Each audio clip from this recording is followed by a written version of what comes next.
Hey, good morning. I'm Shannon Lynch, Tyler McCracken. and we're here having coffee talk this morning. Tyler, you've been on we've known each other a long time. And you've been 15 plus years. Gosh, is it that long? I guess it is. Yes. So you have a great story. I mean, you're one of the more well-known investors in the circle.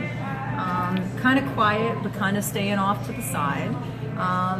But you're always observing, and you've had a pretty good long run. You want to kind of tell them, just for those that don't know you, a little bit of your background and how you got started? Sure. Well, I grew up in a family of flippers. My parents always flipped their own home when we moved on. So it was real estate sort of in the blood. And when I moved down to Charlotte in the early 90s, I started buying rentals.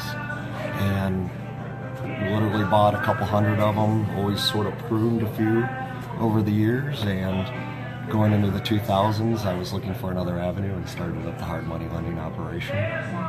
But between the beginning and today, I'm involved in lending, rentals, different commercial projects, just about a little bit of everything. I like that you're doing this sexy voice just for today's Facebook Live video. Thanks, yes. I have a killer cold. It's very, very sexy. See what he does for you people. I'm telling you, Yes. right? Coffee talk. So yeah, well, I figured the coffee will help, Right. help your throat. But so right now you are. So we were talking about what our conversation was going to be today, what our topic was going to be today, and you had done a blog. How many years ago? Oh, probably in 2011 or 12. Yeah, and it was a great blog. It was really super informative. Is there any way that people can still access that if they want to go check them out? Absolutely, it's still live. I ran it from 2009 to 2014. There may be a few 16 articles. It's www.charlottereblog.com, and I hope to start writing it. I would love to see you do that. I know you're really busy, though, with all you have going on. But one of the topics that Tyler had back in the day, I think it was titled Rinse, Wash, Repeat. Rinse and repeat. Rinse and repeat. And maybe 1031 was in it. And so that's really what I kind of wanted to talk about today, because we're really at the height of our market. We've been up here for a while, and you're great. You're one of the better ones about watching what direction the market is trending. When we were doing the rehab back in 2007 in Echo Hills, you were our hard money lender. And I remember we were getting around August, September, and you were like, finish it up and get out of it. And that was really sound advice. And we did. And then we watched the market just crumble. And Hickory nut. yeah, it was Hickory Nut. Yeah. It sure was. Which actually, he still has it. I see he just put it up for rent. So anyhow, I thought that was really smart of you, because too many people, and you took back a lot of houses Yes. at that time. Yeah. And we watched a lot of people go ahead, and they were at the height of the market. They weren't paying attention. They priced their houses high. The market started doing this, and then they started cutting their price like this, instead of just taking the really heavy haircut and beating the market on the way down. And you wound up taking back houses because of that. That's correct. So- Land, houses, unfinished new construction projects. So really important to watch what the market's doing. Absolutely. So, as you and I both know, that's really been a topic of conversation among the investors for a while. Where do you think we're going to be going in the next, let's say, through the end of this year and into next year? Well, nobody can really predict. Right. But I really, keeping politics aside, the economy's on a roll. Essentially, the Trump tax incentives are much larger than I think people actually realize. At the moment, money is being put in individuals' pockets on a W-2 income, and then the other part of it is essentially a 15% tax cut for corporations. And at a minimum, that's going to pay dividends to investors who are then going to reinvest that money. It's going to go towards capital improvements, and it's going to improve their bottom line, where they're going to be increasing wages. And I think we're on the onset, and I think there's a report out already this morning that will continue to prove that wage inflation is starting to occur. Gotcha. And how do you think that's going to affect the average investor here in Charlotte? I think in general, barring any world economic terrorist type of shock to the system, we're good through at least 19. Really? Absolutely. Interesting. Okay. Really, in 18, our biggest issue is going to be currency, interest rate issues. Okay. A lot of America and other foreign governments hold a huge amount of debt and equities, U.S. debt and equities, and at some point they've been doing it to manipulate their economies from a currency standpoint and an inflation standpoint, and at some point they're going to have to unwind. And how important or how big of a factor do you think the rising interest rates would be? I don't see any issue with whether we have 3 to 4 rate hikes of a half a point to 1% in total by the Fed over this year. My biggest worry for 2018, if there is any temporary shock to the real estate market, would be on top of that an instant 1% increase in interest rates overnight due to some type of currency or credit risk changes in the bond markets. So right now, being at the top of the market, we both know that we have a lot of investor friends, and you have a lot of property as well. And some people are thinking about, we're now at the height of the market, and if you are of the Warren Buffett mentality, you want to, buy low, sell high, and you want to be greedy when others are fearful, and fearful when others are greedy. Would you say that now would be a good time to start to sell part of the portfolios? Because and I'm going back to your rinse, wash, repeat blog, I remember you speaking about the fact that you would wait until you had a certain amount of equity in your property, and then you would go ahead and sell that property and then go ahead and buy 2 more in another shoulder neighborhood. Is that about right? That's correct. Okay. Yeah. I call it a new emerging market. Oh, beautiful. Yeah. Okay. So in a simplified version, I would say I'd go out and buy a $50,000 house in an emerging market or neighborhood that I felt was going to have greater than normal appreciation. If Charlotte averages 3% a year, I want the top 5 neighborhoods in Charlotte that are getting 10, 15, 20%. So I know back in the day when we talked about it, you were looking at the 2030 revitalization plan for Mecklenburg County. Absolutely. And that was where you were deciding to purchase your homes because you felt like if the city was putting their money into the area, then you felt like it was a pretty safe bet for you to buy homes in those areas, knowing that it was hedging your bet as far as future appreciation. What would you do now as far as trying to determine, the next hottest neighborhoods? The light rail was a really big deal. And now the light rail, here we are. I mean, I think next week, if I'm not mistaken, next Friday, we'll be out here. Absolutely. And we'll be Facebook Live from the light rail running. Free beer, honeybees, and blue ribbon cutting. I know, you're there? Yes, I'm there. I've already booked it. Well, now that we know that Trade and Lore actually serves alcohol as well as coffee, I think we might have to make a pit stop up here. Right, So absolutely. Daniel Friday. wants to know what's the next emerging neighborhood, Tyler? Doesn't everybody want to know that? All you got to do is look at the growth rates. But to go back to the rinse and repeat is a simple philosophy I've always used is I'd buy a $50,000 rental home, fix it up a little bit, and keep rental rates slightly lower than market average, and essentially let that run up to about $125,000. Sell it, ideally 1031, but I don't want to buy something just to buy it. It's got to be a good buy. Right. So my theory is even if you don't 1031 and you have to pay taxes, you still probably have $100,000 of the $1.25 left over to go buy 2 new $50,000 houses and then repeat the situation. So I guess my question would be, can you even find a $50,000 house here in Charlotte at this stage of the game? Absolutely. They exist. You're going to have Not to... in war zones? You're going to have to... In areas that will be appreciating? Then- Or are these more of your long-term buy and hold rentals? Well, everybody's interpretation of a neighborhood's a little different. Right. So... Well, what's yours?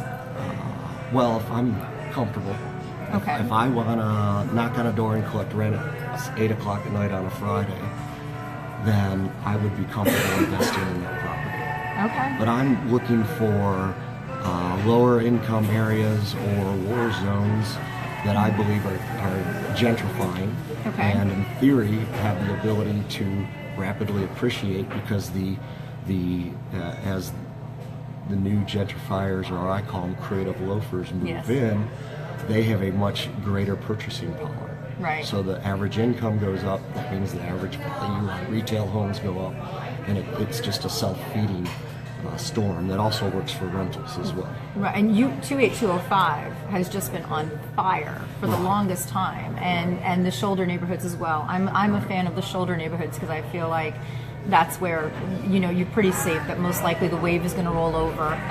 Oakhurst is a great example with Cotswold. Nobody was looking in Oakhurst a couple of years ago, and now I have property in Oakhurst, and I'm getting postcards weekly on my property, and I know you're experiencing the same on yours. Absolutely.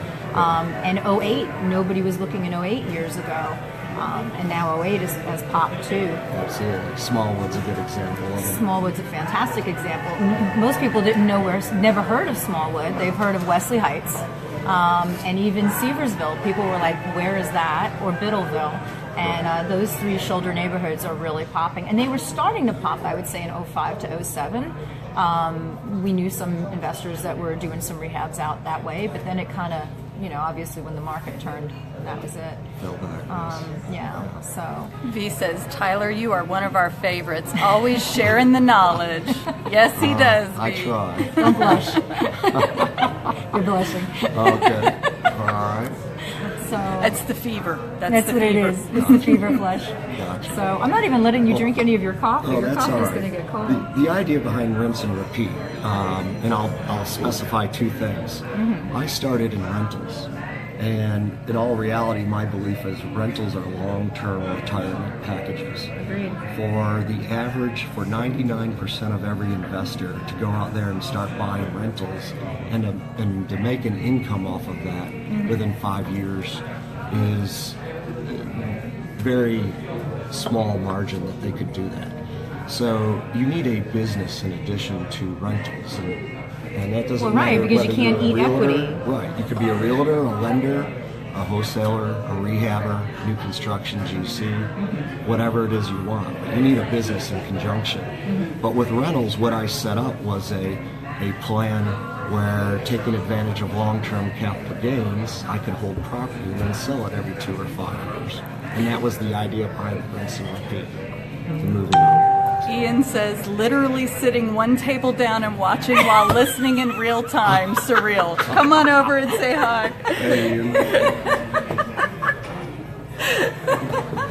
Hey guys.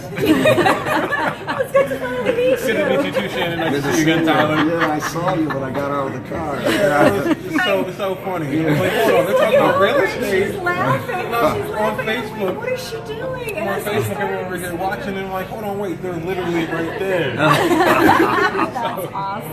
But anyways, continue. I'll be over here watching. All right. Oh, hey, no sweat. And that's how Coffee with McCracken goes. Right, absolutely. Now I'm the one blushing. I can feel I'm wrong.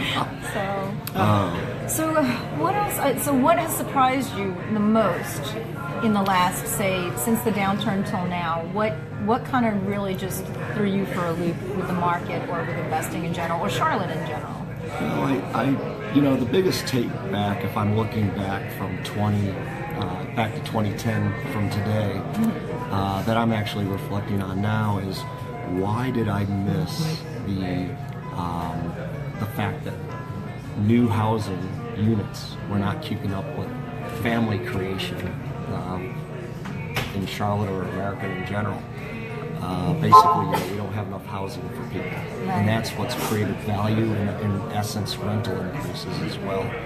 All the data was there. I was talking to another long-term investor this last week about it, and we had the data.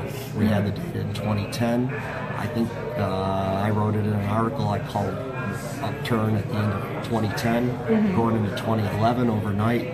You held property, depending on valuations overnight, there were $20,000 to $50,000 increases in value. But we were all, those of us that went through what I call that 100-year flood, were so shell-shocked, or I was, that I got so conservative that I did not want to trust the data that said that new housing supply would not keep up with household formation. Interesting. And it was all there in black and white, all census data, everything.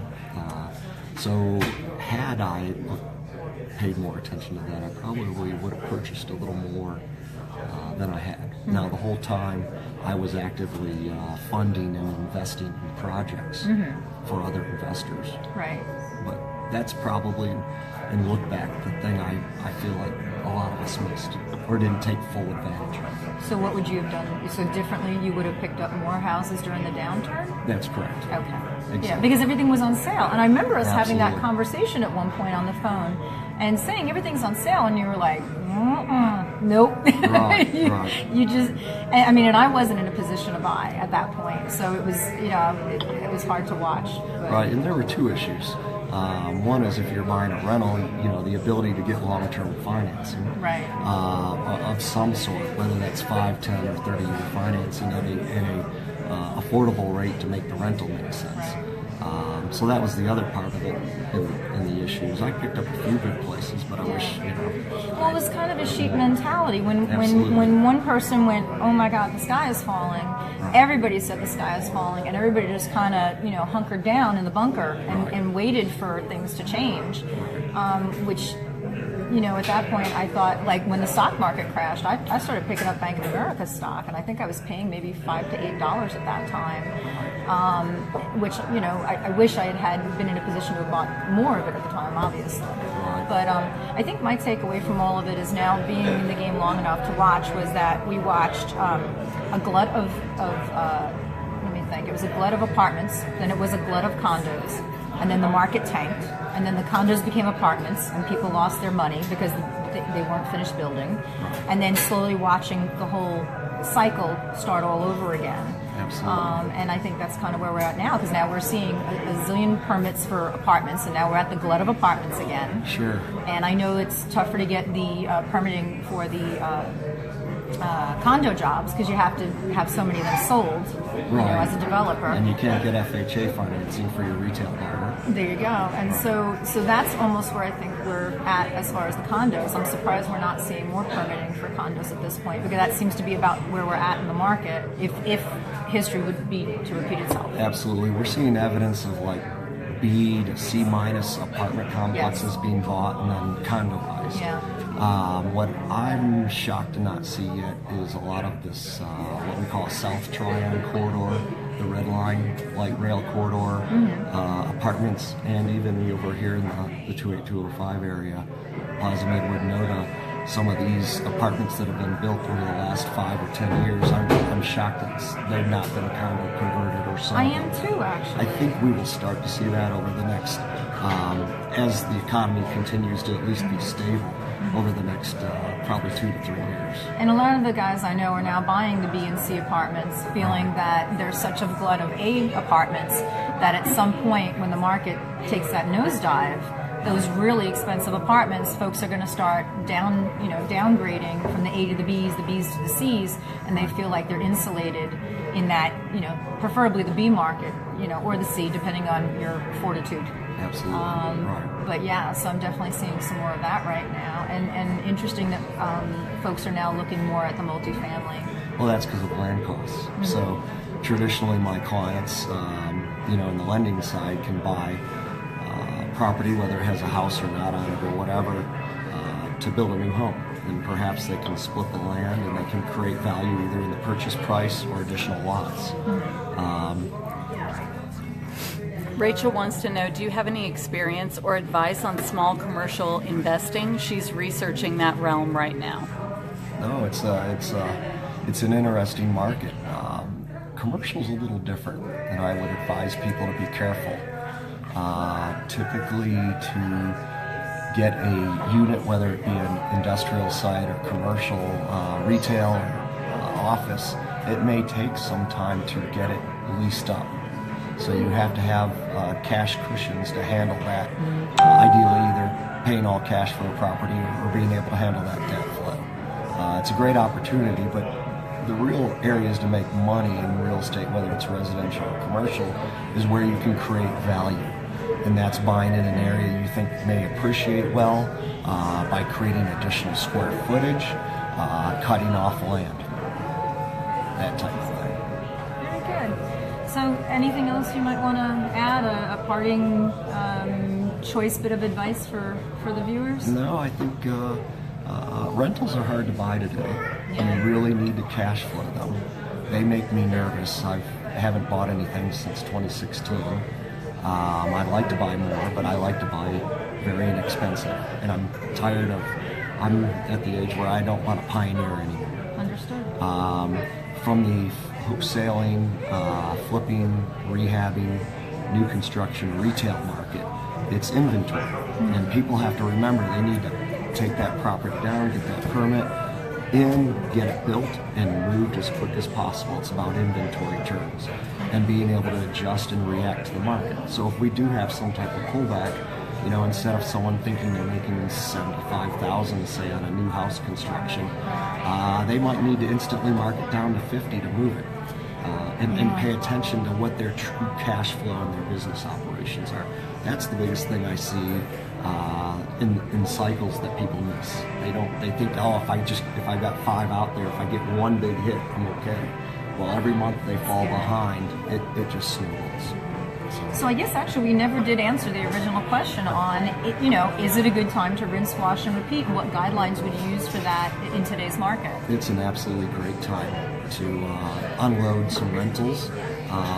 I think a rental, if it's a great location, is like McDonald's, and you keep it forever. Yeah. But there's times when you might as well, I've always taken a little money off the table and then reinvested in what I call the new market. Okay. So the big thing is don't just sell part of your portfolio and park the money. Make sure you're going to go ahead and put it in other properties. Otherwise, what's the point? Absolutely. I always look, when I look at my portfolio. Because then you were talking about eating, did you say eat your equity? That's what you said, right? Which is refining out to live off of the money versus reinvesting it into something, another asset. Right. I always look at a portfolio, my rental portfolio, and go, what's the worst performer? And it may be from a number standpoint. It may be, for me, a mental standpoint. Maybe there's a ton of turnover. There's always evictions, repairs. I may be a problem. I get rid of it. If I have a problem with the property, I get rid of it. And so, with property being at all-time highs right now, it would be a great time for someone to look to take a little off the table. That's all. I think it's very smart that you can look at it so objectively too. I think for me that's the hard part is I've got a rental in Noda and in Oakhurst, and I'm living in Midwood, and I get proud. I've got stuff in Noda, and it's like there comes a point where you need to take the emotion out of it and say, and this is the tough part because there are other investors that I hear them say, oh, if only I had kept that property. And that, right? Yeah. I mean, everybody says that, but the problem is, okay, you may have kept it, but you're only going to get a certain percentage year-over-year increase after you have that run-up. Like, I think Midwood went up something like, I would note it was like 20%. It was some ridiculous amount. But now your typical year-over-year is what, like 6 to 8% roughly? On average. There's some neighborhoods here where we're still seeing double digits. But the point is if you turn around and if you've made, like you were saying, if you could cash out, like, I guess $100,000 in equity, then you would take that and try and buy 2 other properties at $50,000 each, and then start the process all over again. Absolutely, because it's much easier to get, you can get better returns on a $50,000 house in theory than $100,000 in increase. So 10% on, all you need is a $5,000 increase on 50 and 10 on 100. There's 2 ways to go in growing your assets though. And one is doing that. So in theory, say you borrowed $50,000 to buy that first $50,000 house. Got an extra 50? You never know. if it's a deal. He's a hard money lender. Once you can sell it at $1.25, in theory, if you net out 100, even though you may have to pay off that 50 in the loan, if you take that 100 and go buy 2 more $50,000 houses, let's just say it's from an old landlord who says, yeah, I'll let you substitute collateral, we'll move the 50 to a new house. Well, now you bought a house for 50 with a $50,000 loan, now you've got, with a $750 rent, let's say. Sure. Now you've got 2 new $50,000 houses at $750 and just one $50,000 mortgage. So you've doubled your monthly cash flow, kept your debt at the same level in theory, and you have 2 homes. For diversification in theory, if you went in 2 different neighborhoods. Yeah, no, I love that. It's a great way to go. I'm in a spot where I really don't want to sell my rentals. I'm looking to start cashing in that retirement package. So I'm keeping my core. And the other way to grow, and you have to do it smartly, is to take money out. Typically today, commercial term loans, and I'm going to be refining in mid-year, and essentially when I refi, I'm going to also, I bought 5 units back in 2016. I'm in the process of rehabbing. It's 2 duplexes in a house and one spot. Right. So the idea is I'm going to refi out the cash purchase, but not my rehab funds, and it will pay for itself. But you have to do it sensibly. And so when I cash that out and get that money, in theory, I'm going to take that money and reinvest it into new property or some type of investment. It's always fun to talk with you, and it's always educational. So, how if anybody's looking for any hard money loans, how would they reach you? Oh, the best way is to, I guess, call me 704-301-6966. And what do you look for as far as deals that people would bring to you? I look at just about anything real estate wise in Charlotte only. Okay. The big thing is I prefer to work with seasoned, experienced investors. I don't mind working with new investors, and occasionally I'll mentor some. Just give advice, I don't charge anything. But, no, you did with us on ours, yeah. And it was fantastic. Because it is scary when you do your first rehab. Absolutely. I'm looking for people that are willing to take the steps and knock on the doors to do what it takes to succeed. Right. And that also includes truly finding value. My biggest issue in lending is if you've got this $50,000 house and they call you up and they say it's worth $75,000. Yeah. You know what I mean? That never happens. That's the problem. What are you talking about? Repeat that number again. Oh, 704-301-6966. So thanks for doing this with me, even with your cold and raspy voice. And guys, know that you can always find Shannon popping up for various chats, so make sure that you like or friend her on Facebook so that you're privy to all these fabulous videos. I'm sure we're going to chat with Tyler again. Absolutely, yes. Best way to contact Certainly, yes. I would like to make this a monthly thing, if that's good with you. Sure, yeah. Okay. So if anybody has any topics that Tyler would like to talk about, feel free to put them in the comments, and we'll see what you would like to speak about and see if it jives with what the audience is curious about. I'll bring the whiteboards next time. I can chart it all out. Awesome. Well, cool. We're going to finish our coffee. Thanks so much, guys, for tuning in. Thanks, brother. Appreciate you.